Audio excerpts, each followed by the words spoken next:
Vamos a hablar de falla cardíaca aguda. La falla cardíaca es una de las mayores comorbilidades que se presentan en nuestro medio y en nuestra práctica clínica diaria. La falla cardíaca aproximadamente se presentan 550.000 nuevos casos en Estados Unidos. Alrededor de 0.2 al 2% de la población puede presentar falla cardíaca y tiene un alto impacto sobre la sociedad y sobre el costo en salud de nuestros sistemas y también sobre la tasa de hospitalización general en los servicios de medicina interna y cardiología. Tenemos que cuando hablamos de falla cardíaca estamos hablando de un síndrome clínico. Este síndrome clínico es decir, es un conjunto de signos y síntomas y no, cuando hablamos de falla cardíaca no nos referimos a una sola patología, sino a muchas patologías que hacen parte de un síndrome y que puede alterar la función o el llenado, la función en el llenado ventricular o una alteración en la fracción de eyección. Se manifiesta agudamente por disnea, fatiga, intolerancia al ejercicio y retención de líquidos o hipervolemia. La insuficiencia cardíaca se debe a alteraciones y principalmente de la contracción del miocardio. En este caso sería una disfunción sistólica. Y cuando se da alteraciones de la relajación y el llenado, se da la disfunción diastólicas o de ambos. Casi la mitad de los pacientes que ingresan con insuficiencia cardíaca tienen una fracción de eyección conservada, o sea que el 50% la va a tener conservada y alrededor de un 50% no la va a tener deprimida. La falla cardíaca, normalmente en los pacientes la vamos a clasificar, podría ser por la clasificación del Colegio Americano de Cardiología en estadios A, B, C y D, o una clasificación funcional de la New York Heart Association de acuerdo a la clasificación o la clasificación funcional de la disnea. Tenemos aquellos pacientes con falla cardíaca que estarían en estadio A, que son aquellos que tienen ausencia de una cardiopatía estructural, pero que tienen factores de riesgo como cardiopatía isquémica, hipertensión arterial, diabetes o alguna enfermedad vascular, valvular periférica o vascular periférica, perdón, que puede llevar a aumentar el riesgo de padecer falla cardíaca. El estadio B ya va a tener una alteración sistólica. El ventrículo izquierdo va a tener un infarto agudo del miocardio, puede tener una valvulopatía. El estadio C ya va a tener una cardiopatía estructural con síntomas de insuficiencia cardíaca. Y el estadio D es la falla cardíaca refractaria a manejo. Y la clasificación de la New York Heart Association, que son, de acuerdo a la disnea, grado 1 leve, que son aquellos pacientes que están asintomáticos al subir escalera, caminar. El estadio 2, que es leve, con se presentan disnea de grandes esfuerzos, digámoslo así, y la disnea o New York Association 3 es moderada, ya se limita a los síntomas a las actividades diarias del paciente, cuando camina a distancias cortas o cuando hace sus actividades diarias. Y el paciente con disnea de la New York Heart Association 4, ya el paciente va a estar con disnea de reposo. Entonces la falla cardíaca, eso es lo que hablé de falla cardíaca crónica. Entonces debemos ubicarnos ahora en la falla cardíaca aguda. ¿Cómo se presenta la falla cardíaca aguda? La falla cardíaca aguda se puede presentar con aparición de novo o recurrencia de los signos y síntomas que ya un paciente padece con falla cardíaca crónica. El 80% son la presentación de falla cardíaca crónica y un 20% son de falla cardíaca de novo. Y todos necesitan terapia urgente o emergente de esta patología. Entonces, en la falla cardíaca aguda hay una alteración funcional del corazón. El corazón no puede suministrar el oxígeno necesario a los tejidos para mantener una homeostasis, y esto va a llevar a una alteración en el metabolismo celular. Entonces, el pronóstico de los pacientes con falla cardíaca es que la mortalidad intrahospitalaria en los pacientes con una falla cardíaca aguda es alrededor del 16%. A los 30 días del 11.6%, a los 6 meses de 37.6% y al año llega casi al 50%, 45.2%. Entonces, después de la hospitalización inicial, que tenemos un paciente, los pacientes a 6 meses se rehospitalizan en un 50% y la mortalidad a un año de estos pacientes de la hospitalización inicial va a ser del 25 al 35%. Si vemos aquí en las altas hospitalarias, este es un estudio donde aparece que, miren, los hombres, apenas los años, ha aumentado los casos de falla cardíaca en el mundo, tanto en hombres como mujeres. Si vemos aquí, está ligado por la expectativa de vida o la incidencia de falla cardíaca es mayor y se da mayormente con la edad. Al aumentar la edad, aumentan los casos de falla cardíaca. Entonces es un factor de riesgo los mayores de 65 años, porque van a tener un riesgo aumentado de falla cardíaca. En realidad la sobrevida ha mejorado con la aparición de nuevos fármacos y nuevas terapias, pero en realidad la mortalidad absoluta sigue siendo alta. La mortalidad a 5 años de un paciente con falla cardíaca va a ser del 50%, así como lo demuestra el estudio ARI, que fue un estudio que se hizo de la supervivencia de falla cardíaca en pacientes que padecían riesgo coronario aterosclerótico, donde demuestra que aquellas personas que tienen factores de riesgo cardiovascular entre 45 y 65 años van a tener mayor riesgo de falla cardíaca. Si vemos aquí cómo tienen menor supervivencia los pacientes hombres y mujeres que padecen falla cardíaca a medida que aumentan los años.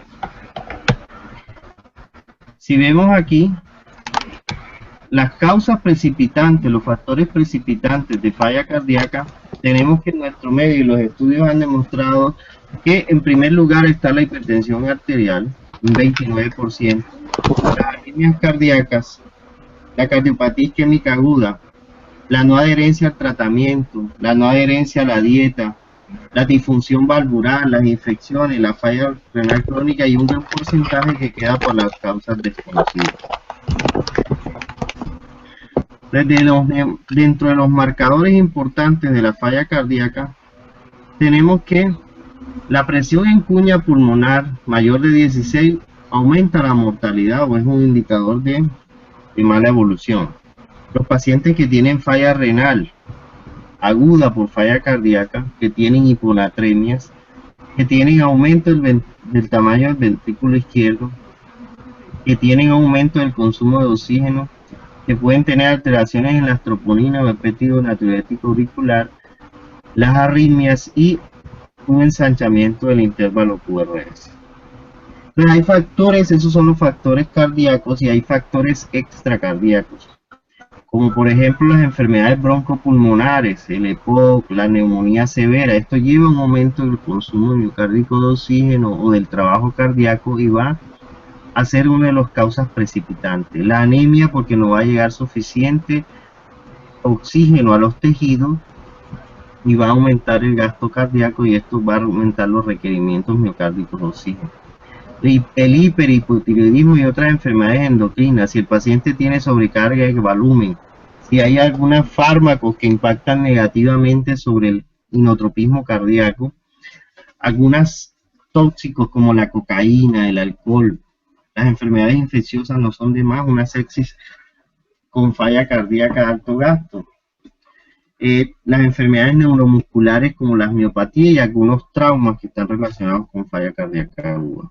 Si vemos aquí las comorbilidades de pacientes con falla cardíaca, aquí vemos el estudio AGER, el Optimis en falla cardíaca, el EHFS2 y el estudio de Argentina y estudios en Argentina y en Japón han demostrado que la hipertensión sigue siendo uno de los grandes factores de riesgo para falla cardíaca, y las comorbilidades, la enfermedad coronaria aguda, la diabetes, Y los pacientes, como decía anteriormente, como lo demostró el estudio, el 88%, el 80% de los pacientes se presentan a las urgencias que ya padecen falla cardíaca, o sea que un 20% solo presenta falla cardíaca de nuevo. Si vemos aquí cómo la hipertensión arterial impacta sobre el manejo de la falla cardíaca, si manejamos bien la hipertensión y la tenemos controlada, disminuye la falla cardíaca en la población. Entonces, en la epidemiología, el 20% de los pacientes admitidos con falla cardíaca tienen más de 68 años. Es más frecuente en hombres que en mujeres.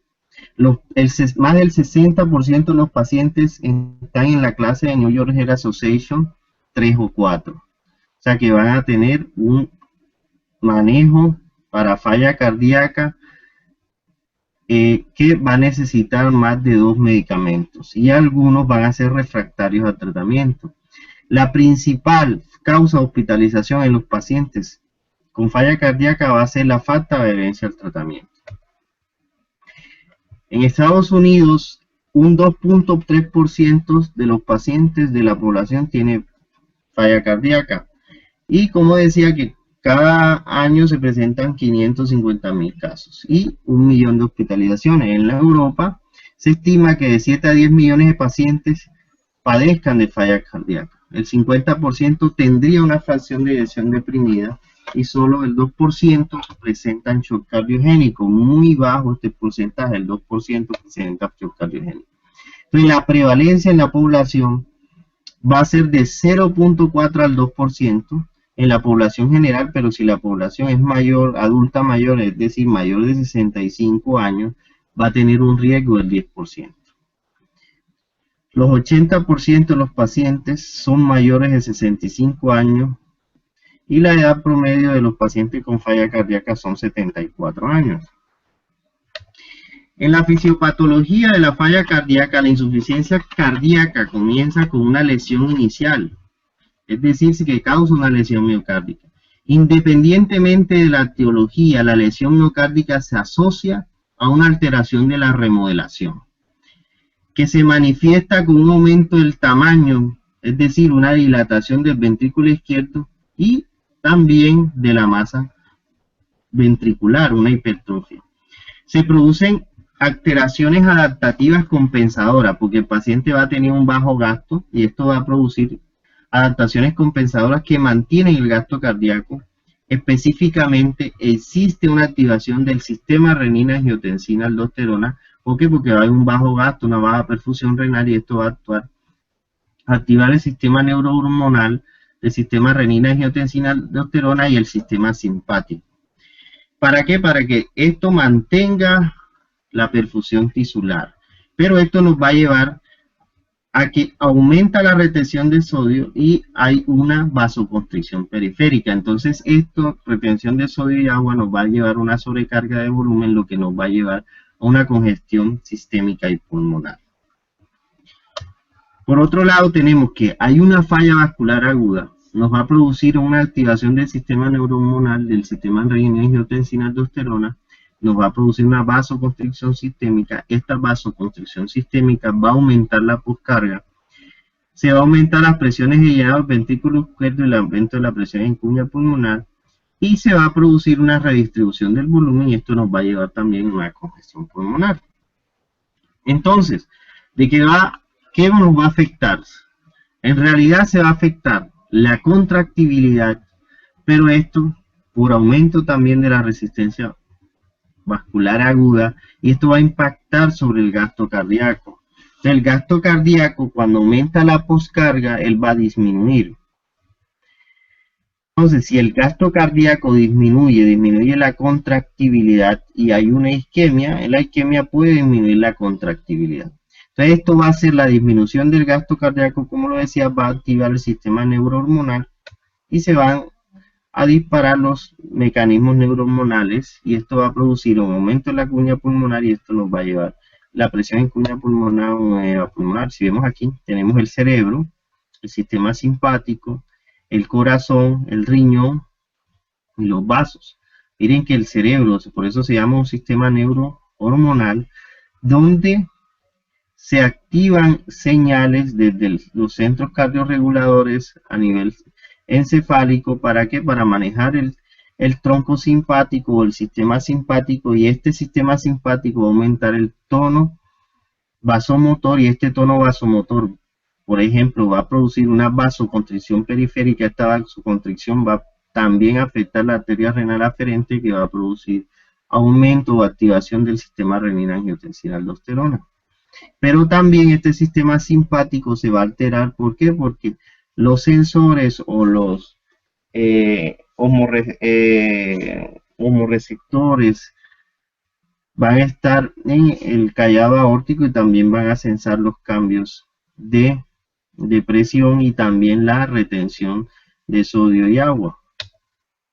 Aquí vemos una célula miocárdica donde tenemos los receptores de ranodina, lo acercas, tenemos que entra calcio. Si vemos aquí hay entrada de calcio al miocito, y esta entrada de calcio va a liberar del citocromo sarcoplásmico rico en calcio, va a liberarse ese calcio para mejorar la contracción. Pero esta contracción, aquí va a estar a la falla, porque las fibras de actina y miosina van a tener un sensor que es la titina.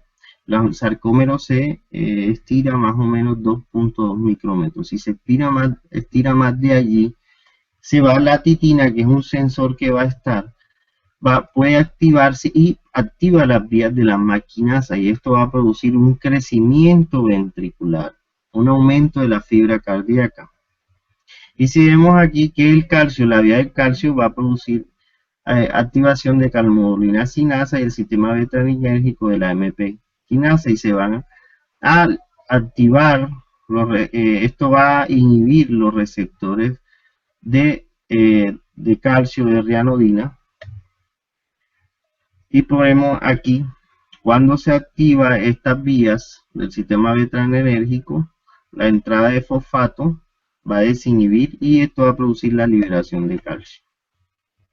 Entonces, la falla cardíaca en la fisiopatología, el mecanismo fisiopatológico de la falla cardíaca aguda es el aumento de la presión del llenado del ventrículo izquierdo. ¿Y qué va a pasar? Una redistribución de los líquidos al lecho pulmonar o a los pulmones, y nos va a dar un desbalance. Entonces, en la poscarga, una excesiva vasoconstricción, una disminución de la contractilidad, aunque en algunos casos puede predominar la disminución de la contractibilidad.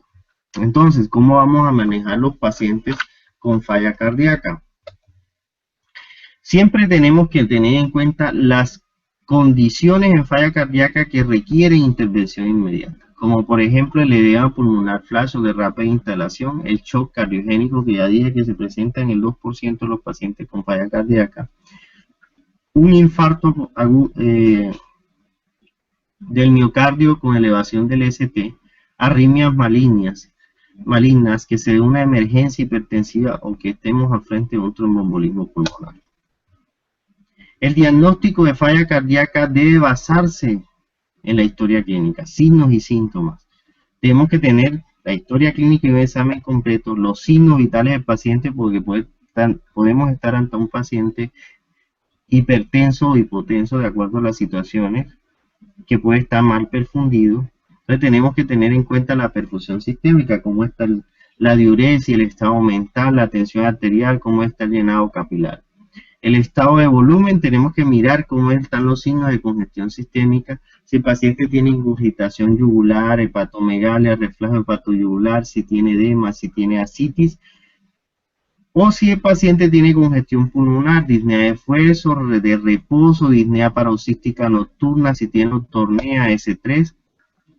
Y siempre tenemos que buscar los factores precipitantes de esa falla cardíaca aguda, que son las arritmias, las infecciones como neumonía, infecciones urinarias, la mala adherencia al tratamiento, la isquemia miocárdica, son una de las causas de insuficiencia cardíaca aguda, de falla cardíaca.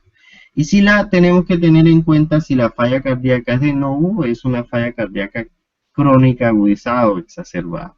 Y si está asociada a una fracción de eyección preservada. Si vemos aquí, La falla cardíaca diastólica, que es con fracción de eyección aquí conservada o preservada, y acá tenemos una falla cardíaca con función deprimida.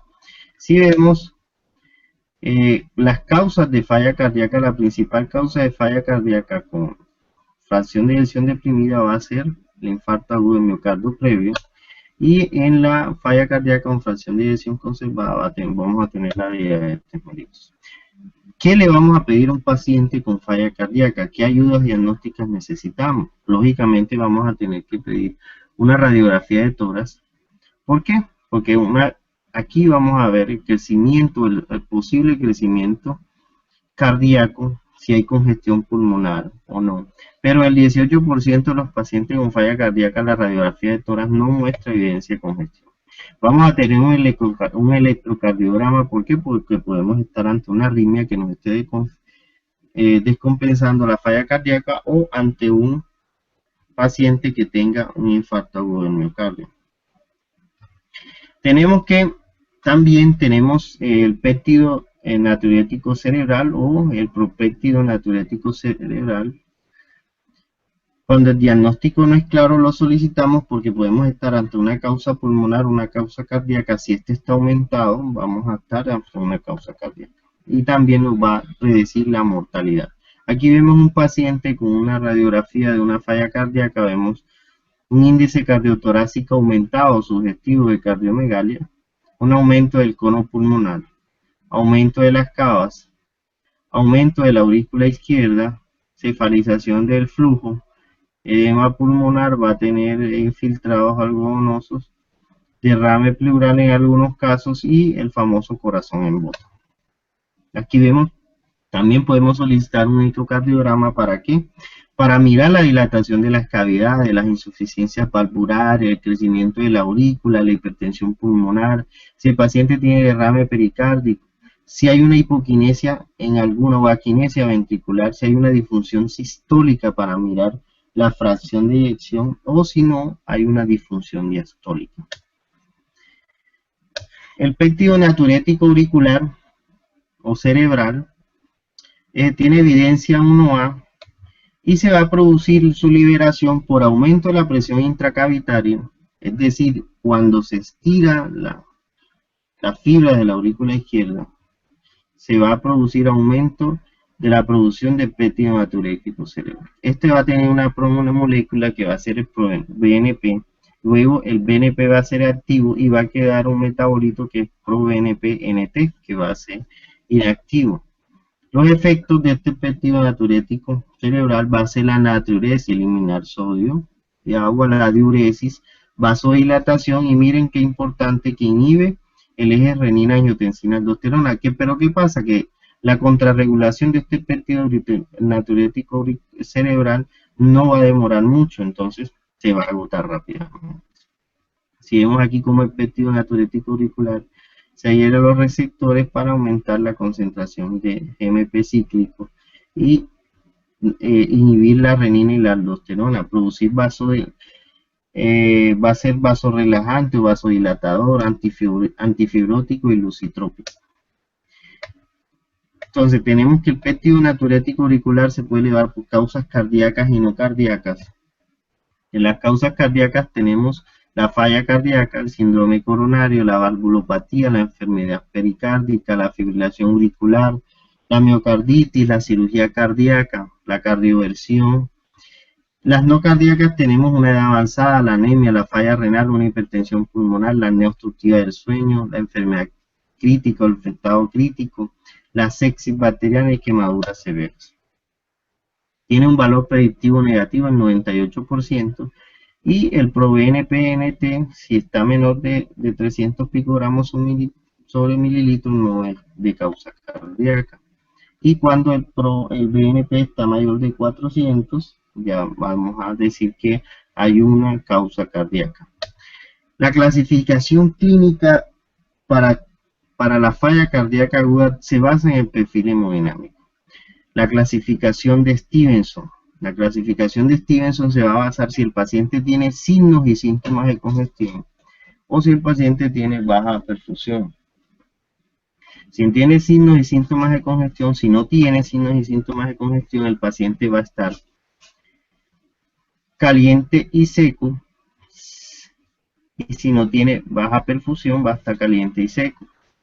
Si el paciente sí tiene congestión, pero no tiene signos de hipoperfusión, el paciente va a estar caliente y húmedo. Pero si el paciente, entonces va a ser B, si el paciente tiene signos y síntomas de congestión y tiene baja perfusión, perdón, no tiene signos y síntomas de congestión, pero tiene baja perfusión, va a estar frío y seco. Y si lo contrario, si el paciente va a estar con signos de congestión y tiene baja perfusión, va a estar frío y húmedo. Entonces esto nos va a impactar sobre el manejo. Los síntomas de congestión son ortonea, disnea paroxística nocturna, ascitis, edemas, estertores. Y los signos de baja perfusión son disminución de la presión de pulso, somnolencia, hiponatremia, hipoperfusión en extremidades, disfunción renal. Entonces, ¿para qué nos sirve esto? Porque aquellos pacientes que tengan congestión puede ser sistémica o pulmonar y necesitan diuréticos y vasodilatadores. Pero aquellos pacientes que tengan bajo gasto, que van a necesitar inotrópicos porque van a tener un daño de órgano blanco. En la falla cardíaca con congestión pulmonar sistémica y bajo gasto cardíaco e hipotensión nos lleva a una sobrecarga más un shock cardiogénico que se presenta en el 2% de los casos. Entonces, ¿qué metas vamos a manejar con el paciente con falla cardíaca aguda? Nosotros nos vamos a centrar en las urgencias, entonces debemos mejorar los síntomas, restaurar la oxigenación tisular periférica, hay que mejorar la perfusión y la hemodinamia, limitar el daño cardíaco y renal y disminución de la estancia en cuidados intensivos. Entonces, la estabilización farmacológica inicial de los pacientes con falla cardíaca aguda tiene 3 pilares: los diuréticos, los inotrópicos y los vasodilatadores. Esto nos va a dar el manejo de la falla cardíaca aguda. Entonces, vamos a iniciar con los diuréticos. Los diuréticos, hay evidencia basada en la observación clínica, producen una disminución de la presión de llenado del ventrículo izquierdo y producen una mejoría temprana de los pacientes con falla cardíaca. Hay una gran mejoría sintomática que puede iniciar a los 15 minutos. Si vemos aquí, producen una disminución de la presión de la arteria pulmonar. De la mortalidad en los diuréticos asociados con la mortalidad, ellos impactan sobre la mortalidad. Algunos estudios han dicho que impactan sobre la mortalidad y decían que habían pacientes o estudios que demostraban que los diuréticos a dosis altas podían aumentar la mortalidad a 6 meses, pero en realidad a 300 miligramos, pero hay estudios que llegan a dosis de furosemida hasta 400 miligramos y no ha aumentado la mortalidad. La diuresis, la dosis de diuréticos y mortalidad va a depender entonces cómo esté el paciente, cómo va a estar la función renal, cómo va a estar la tasa de filtración glomerular, si el paciente ha tenido admisiones a UCI, si ha tenido, esto va a aumentar qué comorbilidades tiene el paciente. Este es un estudio clásico que valora la estrategia diurética en pacientes con falla cardíaca aguda, donde demuestra que es un estudio prospectivo doble ciego 2x2, donde se estudiaron 308 pacientes con falla cardíaca con signos y síntomas de congestión. No tuvieron en cuenta la fracción de eyección, la tensión arterial estaba mayor de 90, la creatinina menor de 3, se usó furosemida diaria de 80 a 240 miligramos, se manejaron por 72 horas y el objetivo primario fue la eficacia en la mejoría clínica y la seguridad del aumento de la creatinina mayor de 0,3. Aquí se usó la furosemida en bolos versus la furosemida en infusión continua, porque se dieron cuenta de que en realidad la infusión en bolo, miren aquí la infusión en continua, perdón, y en bolo, no es estadísticamente significativo usarla en bolo. Si vemos aquí, en bolo continuo no es estadísticamente significativo, no hay diferencia entre las dos. En cambio, sí hay diferencias entre usar la baja dosis a altas dosis.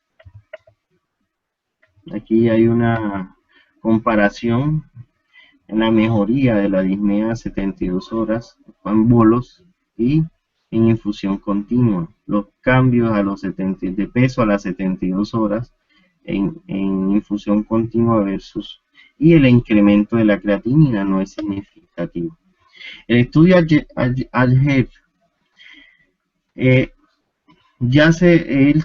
toma BNP, ha pasado el péptido natriurético auricular y tiene un tiempo de inicio al diurético. Él nos dice que a mayor tiempo del inicio de los diuréticos va a haber mayor estancia en urgencia, mayor mortalidad.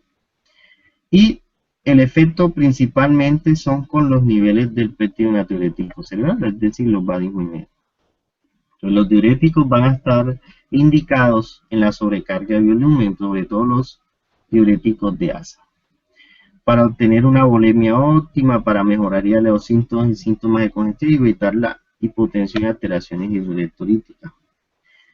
Si el paciente ya venía recibiendo diurético, la dosis inicial se debe aumentar para optimizarlo. Entonces, ¿en quiénes voy a usar diuréticos? En aquellos pacientes que tengan congestión sistémica y pulmonar y que tengan una presión arterial sistólica mayor de 90.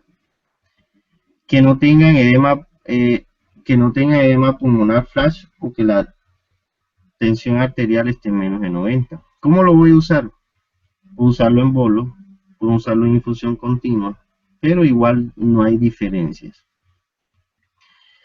Debemos usarlo lo más pronto posible y menor de una hora se asocia a disminución de la mortalidad cuando lo usamos. Entonces, por otro tema, los vasodilatadores. ¿Por qué, cuándo y cuándo usamos vasodilatadores? ¿Qué vasodilatadores podamos usar? Los nitratos, la nitroglicerina. La nitroglicerina se transforma en óxido nítrico. Este óxido nítrico estimula la producción de GMP cíclico, disminuye los niveles del calcio, va a producir una vasodilatación venosa y arterial, y esto va a disminuir la sintomatología. El tratamiento con vasodilatadores es un elemento esencial en el tratamiento de los pacientes. ¿Por qué? Porque el sistema renina-angiotensina-aldosterona y el sistema simpático, además del aumento de la secreción de argipresina, aumenta la vasoconstricción arterial, es decir, la poscarga y la vasoconstricción venosa, la precarga. Entonces, en los pacientes con falla cardíaca. Entonces, estos fármacos tienen fundamentalmente actividad venodilatadora para disminuir la precarga y las presiones de llenado ventricular, y esto va a impactar sobre el manejo. Si vemos aquí, impacta sobre el manejo de los nitratos.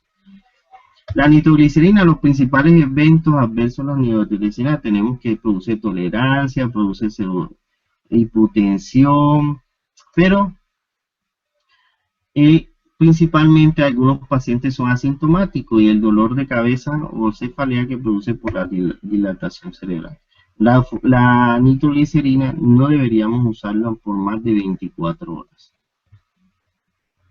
Entonces tenemos aquí este estudio donde se evaluó altas dosis de nitrato de isosorbide versus baja dosis de furosemida y altas dosis de furosemida con dosis baja de nitrato de isosorbide en edema pulmonar.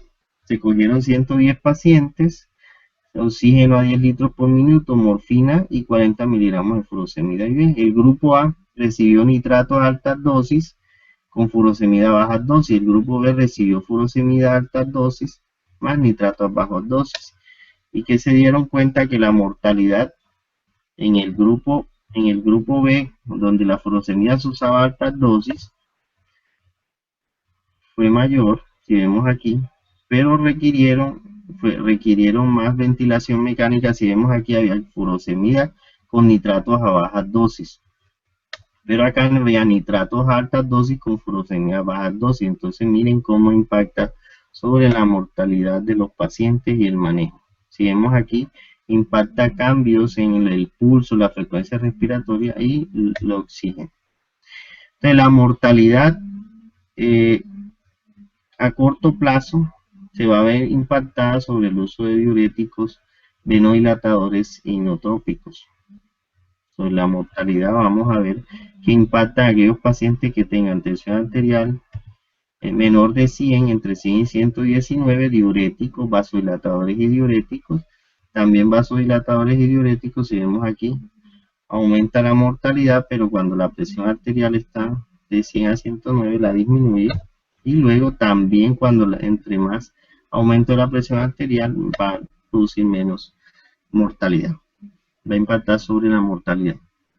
Tenemos otro medicamento que es el nesiritide, que es un péptido idéntico al péptido natriurético cerebral humano. Él va a tener propiedades vasodilatadoras arteriales y venosas, va a ser un antagonista del receptor de renina, angiotensina, aldosterona, un bloqueador simpático. Este nesiritide se va a usar en pacientes con disfunción sistólica del ventrículo izquierdo y que tengan disminución de presión de llenado del ventrículo izquierdo, independientemente de la dosis, va a tener aumento de la resistencia pulmonar y aumento del gasto cardíaco. Él es un vasodilatador arterial y venoso. La infusión IV de nesiritida reduce las presiones telediastólicas en el ventrículo izquierdo. Si vemos aquí, reduce las presiones telediastólicas del ventrículo izquierdo y la aurícula derecha, y va a disminuir la resistencia vascular sistémica. Se administra en un bolo de IV de 2 microgramos por kilo, seguido de una infusión IV continua a 0.01 microgramos por kilo minuto. Él está aprobado en las reembolsaciones de insuficiencia cardíaca, pero ¿qué pasa con nesiritida? Que él impacta sobre los síntomas, pero carece de efecto sobre la supervivencia y rehospitalización en pacientes. Un estudio que han hecho sobre, o sea, que es un aliviador de síntomas, más no impacta sobre la mortalidad. Este fue los estudios que hablaban de nesiritida en un estudio randomizado en 489 pacientes. Si vemos aquí a las 3 horas versus placebo a las 3 horas, ¿cómo disminuye? Se debe iniciar tempranamente antes de las 6 horas los vasodilatadores. El inicio temprano de los vasodilatadores, miren, impacta sobre la mortalidad de los pacientes, disminuye la mortalidad de los pacientes. Entonces, los vasodilatadores disminuyen la presión isquemia pulmonar, disminuyen la resistencia vascular sistémica, aumentan el índice cardíaco y está una mejoría sintomática. ¿Qué vasodilatadores recomendamos? La nitroglicerina, el nitroprusiato y el nesiritide. Pero tenemos que tener en cuenta que el nitroprusiato no podemos usarlo en aquellos pacientes que sospechemos cardiopatía isquémica. ¿Por qué? Porque él produce robo coronario. Al producir robo coronario va a aumentar las áreas isquémicas del miocardio. La nitroglicerina es recomendada cuando el paciente tiene tensión arterial mayor de 90, usarla con precaución si está menor de estas cifras. En los pacientes con edema pulmonar agudo, tenemos que usar entonces vasodilatadores más diuréticos. Entonces, ¿cuándo uso los vasodilatadores? Cuando hay una congestión pulmonar, la tensión arterial está mayor de 110 y con precaución cuando está de 90 a 110. Puedo usar la nitroglicerina, iniciar a 10 microgramos minuto y aumentar hasta 200 microgramos minuto. Entre más alta sea la dosis de nitroglicerina, va a producir vasodilatación arterial. Podemos usar nitrato isoservide sublingual, podemos usar nitroprusiato, pero siempre y cuando sea falla cardíaca por insuficiencia mitral severa y que la tensión arterial esté alta. Debemos iniciarlo tempranamente. Y lo que ya le había dicho, el nitroprusiato, el isosorbide. ¿Cuándo usamos inotrópicos? Cuando usamos los inotrópicos es cuando tenemos un paciente que tiene congestión pulmonar un paciente que tiene signos de bajo gasto o está muy poco perfundido. ¿Qué inotrópicos tenemos? Tenemos la dobutamina, que es un análogo sintético de la dopamina. Tenemos el milrinone y el levosimendan. Si tenemos un paciente La dobuta actúa sobre los receptores beta 1 y beta 2 cardíacos, pero ella produce vasodilatación periférica. O sea que va a producir cronotropismo, pero vasodilatación periférica.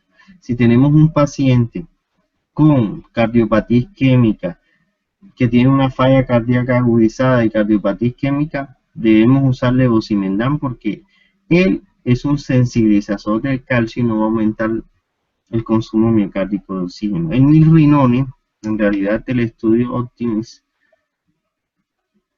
no, no mostró gran impacto sobre la mortalidad. Entonces la dobutamina va a aumentar el inotropismo por aumento de los niveles de calcio, pero ¿qué pasa con la dobutamina? Que la dobutamina va a aumentar el consumo miocárdico de oxígeno, al igual que la dopamina, y puede producir arritmias ventriculares. Y en un paciente con falla cardíaca aguda esto hay que tenerlo en cuenta. Y tenemos que tener en cuenta que como la dobutamina actúa sobre los receptores beta 1 y beta 2, si el paciente está tomando beta bloqueadores, su efecto va a ser menor. ¿Por qué? Porque él actúa sobre los receptores beta. Entonces, esto va a ser limitado el uso cuando el paciente usa beta bloqueadores.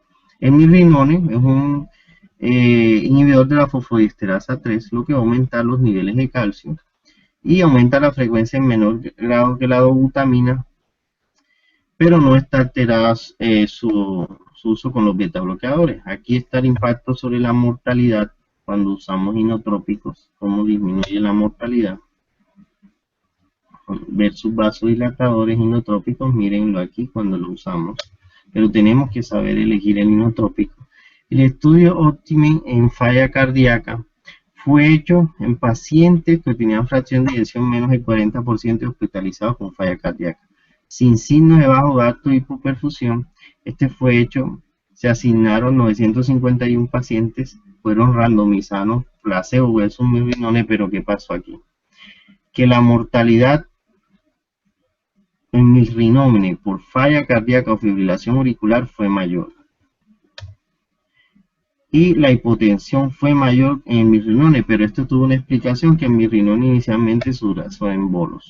Y entonces no tiene un efecto sobre, en realidad, sobre la mortalidad de estos pacientes. El levosimendan, como ya había explicado, es un sensibilizador del calcio, él se une a la troponina C y no va a aumentar los niveles de calcio, sino va a ser más óptimo, no va a aumentar el consumo miocárdico de oxígeno.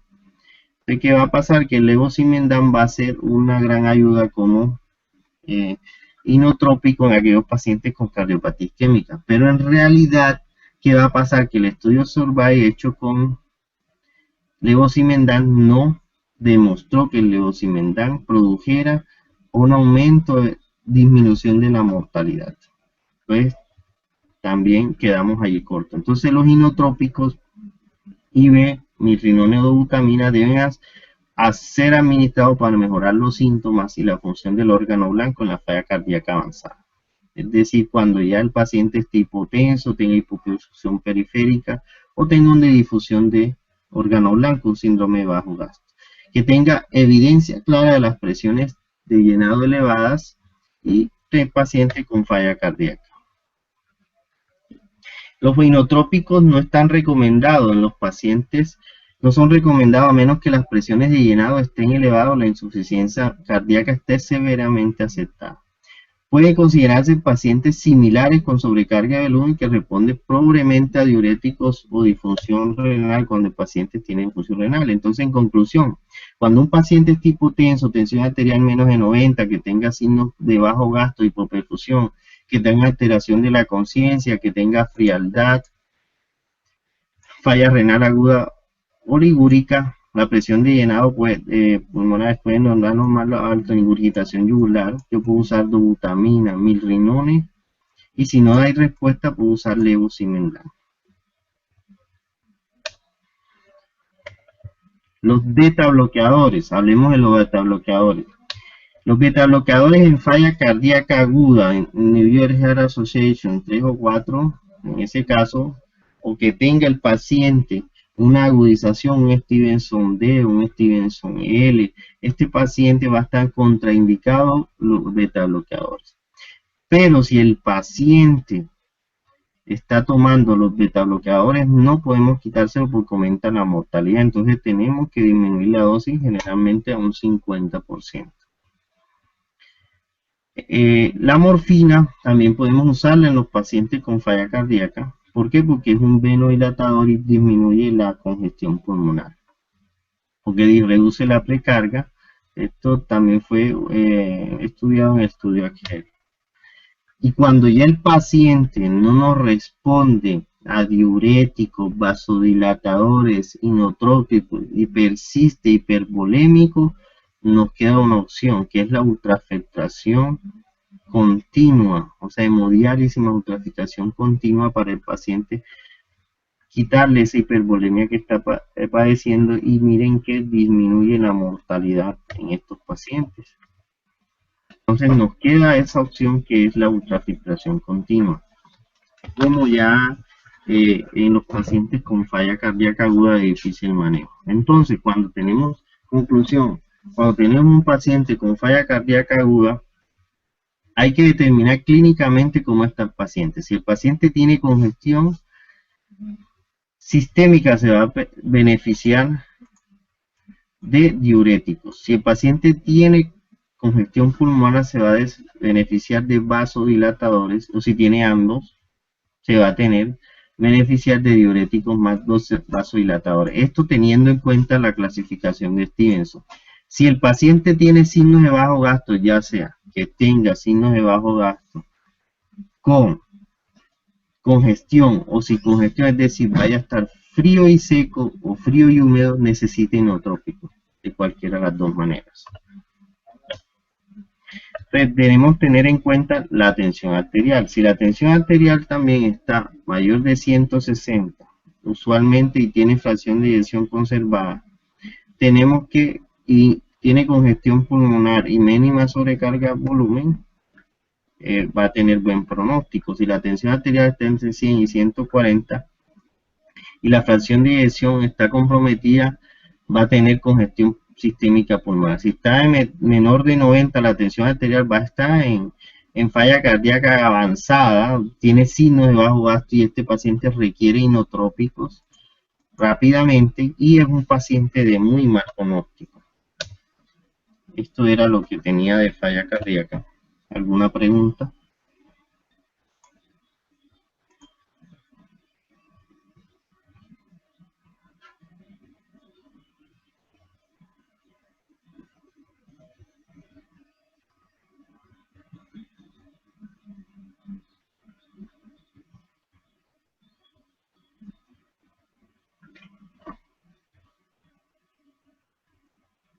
¿Alguna pregunta?